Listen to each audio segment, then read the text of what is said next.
जय जगन्नाथ मु सोनी आपन स्वागत करछि Soni kitchen and blog channel को। आशा करछि जगन्नाथ कृपारू आपण माने समस्ते भल थे जो थांतु भल थांतु सुरक्षित थांतु। वीडियो को फास्ट टू लास्ट जाए देखुवे यदि पसंद आसला लाइक करेंगे फैन सहित शेयर करेंगे और चैनल जब नुआ अच्छा चैनल गोटे सब्सक्राइब करने। तो डे ना चैनल स्टार्ट करवा आज टिप्स अच्छी आपणकर फेस को लेकिन आज आपन को मुझे देखी राति की शोला टाइम आपणकर फेस जो मान लगे देखी गोटे थर लगेले आपन देखिए आपणकर माने फेस रे केमती चमक आसुची फेस पूरा गोरा देखा जीवो आ माने दाग जदि थाए दाग मध्य दूर हो जीवो। तो देखंतु एठी मु नेछि लेंबू लेमन एथिरे विटामिन सी थाए स्किन रे पूरा टोनर भली काम करथाए स्किन को ब्राइट करथाए।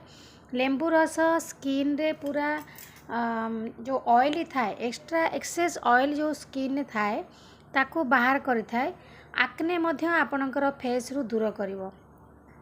लेंबू रे हमर एंटीसेप्टिक प्रॉपर्टी अच्छी जोटा कि हमर स्किन को माने इन्फेक्शन रु रक्षा करथाए इन्फेक्शन हवा को दे न थाए। तो लेंबू को आम अलग जिनस सहित मिसेकी बहुत जिनस अच्छी मिसेकी लगे पारिबा। तो यही भाव जब आप गोटे थर लगातु देखिए राति शोला टाइम लगे शोई पड़तु सका उठिक मुँह धोबे देखिए आपणकर फेस माने पूरा माने एते गोरा देखा जीव आप निजे भी विश्वास करें। तो देखो ये मुझे लेंबू तो भल भाव में आपणकर मुँह को धोई ने मुँह को धोई सारा पर आपण लेंबू रस आ गए जिनस आप देखे मिसेकी लगे ने लगे कि आप राति बेला शोई पड़े आपणकर स्किन मॉइस्चर रहिबो स्किन टाइट रहिबो रिंकल्स दूर हम स्किन रु।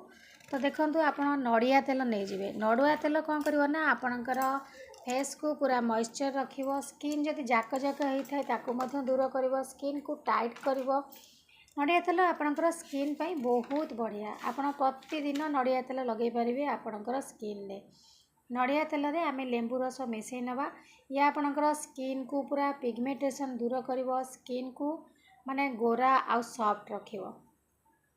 तो देखो ये मुझे लेंबू रस तो ये मुझे देखा हाथ में एमती चिपुड़ी ने लेंबू को मुँह को भल भाव में धोई ने ना तुलार माने गोलाप जल सहित मुँह मन पोछि पारे ना कंचा क्षीर में आपणकर मुँह को पोछि पारे।